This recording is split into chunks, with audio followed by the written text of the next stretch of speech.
2, 3. Here we go. Here we go. Here we go. Now we are live. I have my headset on today. I'm outside. Got a little breeze going, so hopefully the noise won't be it's distracting. But it's the truth in sports here, and I'm here today. We're going to talk about the Lakers and the playoff push because there's a lot of stuff out there.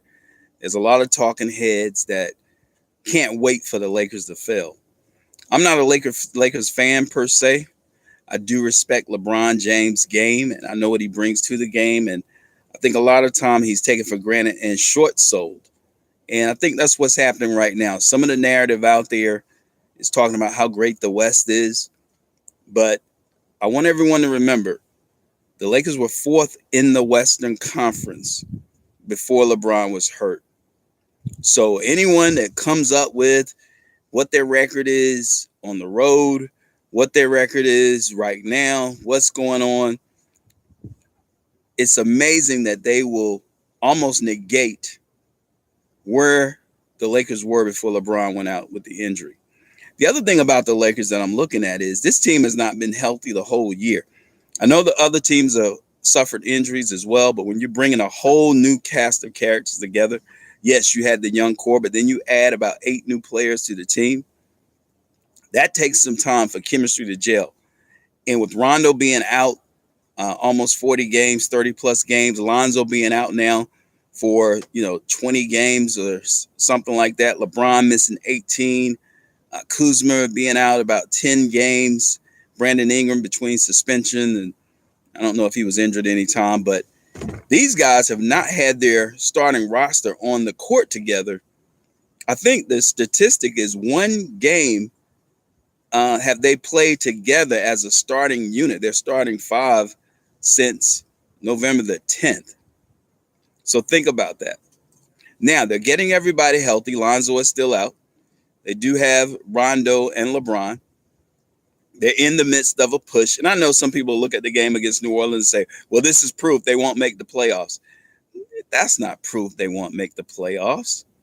You look at these guys and look who they have beaten. The Lakers have beaten Denver. They've beaten Portland. They've beaten Golden State. They've beaten Houston. They've beaten OKC. These guys have beaten almost every contender in the West. So it's not like they can't play. It's not like they have to squeak in the playoffs. I'm going to tell you what to look for. Now, this is my prediction. And usually I'm right about these things. The Lakers will finish either 7th or 6th in the West. Whenever they start winning, I know that little blip in the road against against New Orleans, but you say, well, that was New Orleans without Anthony Davis. They should have won that game. This is what you got to look at. As awkward as it was going to be for New Orleans to play Anthony Davis in that game, and they set him. It's also awkward for those young guys to go down there in New Orleans and play, and Anthony Davis is on the other bench. I mean, it's just, still, they're young guys, so that's going to be awkward. So, yeah, they were going to have maybe some issues in this game. This is what I look for as far as how well they will play. The game tonight against Memphis. Now, this should be at least a 15-point blowout, at least. If they go in, take care of business, and they're focused the whole game to where the whole fourth quarter, you're seeing Mo Wagner, Caruso, who else is on the bench that doesn't get to play? If you don't see those guys in the game, like right at the beginning of the fourth quarter, then yeah, the Lakers might have some issues. But I expect them to completely blow Memphis out tonight. And this is it. This is going to be the telltale sign for you. When they play Milwaukee, I think they play them Wednesday or Thursday. When they play Milwaukee, I'm predicting they will beat Milwaukee because they get up for these games to prove how good they really are.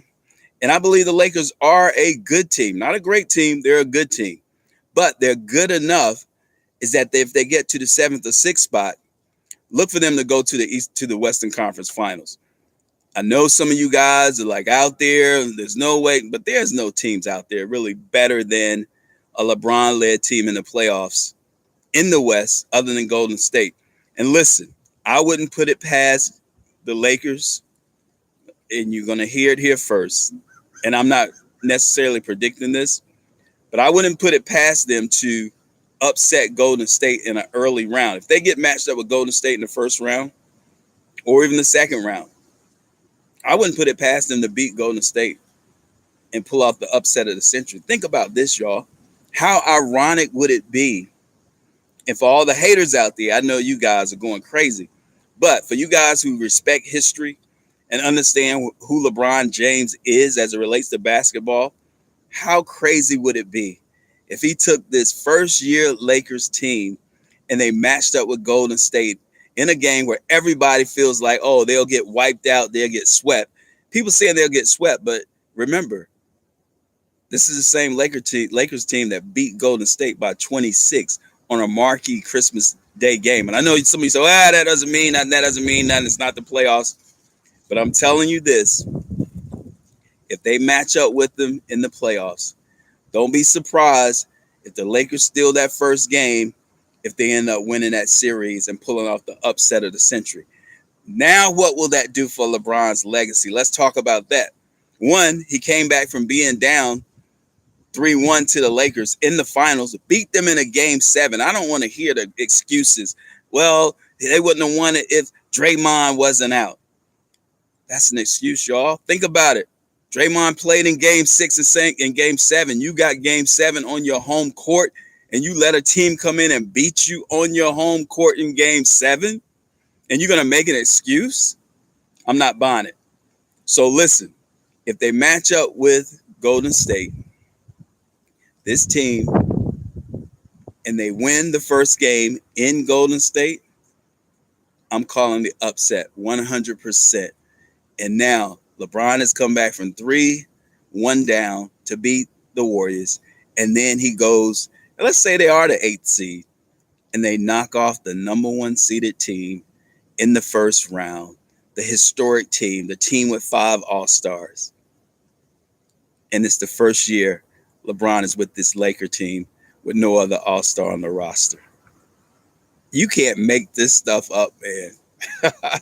You can't make it up. So look, this is my thing. Lakers will be the 7th or 6th seed. You can go ahead and write that down. They'll win tonight by 15 or more against Memphis. And then they will beat Milwaukee at home. The Lakers will be at home. And then they'll run off probably about 6 to 7 straight wins. I mean, they are capable. They did that early in the season. They'll run off 6 or 7 straight wins, put themselves in the 7 or 6th spot, and then stay there and close the season out as the 6th or 7th. I think they're going to be 6 or higher. You say, how can they get to 5? Well, Houston won that game the other day, but they're not too far out. So I'm going to say the Lakers will finish 6th or higher. I'm not even 7th seed, 6th or higher.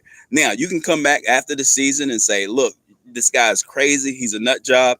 But if you look at some of the predictions I've done in the past, which I took a break for about 5 years from doing the Truth in Sports, a lot of my stuff was on football and the NBA as well.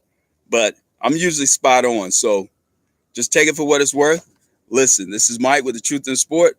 I'm closing out. And, hey, I will talk to you guys again soon.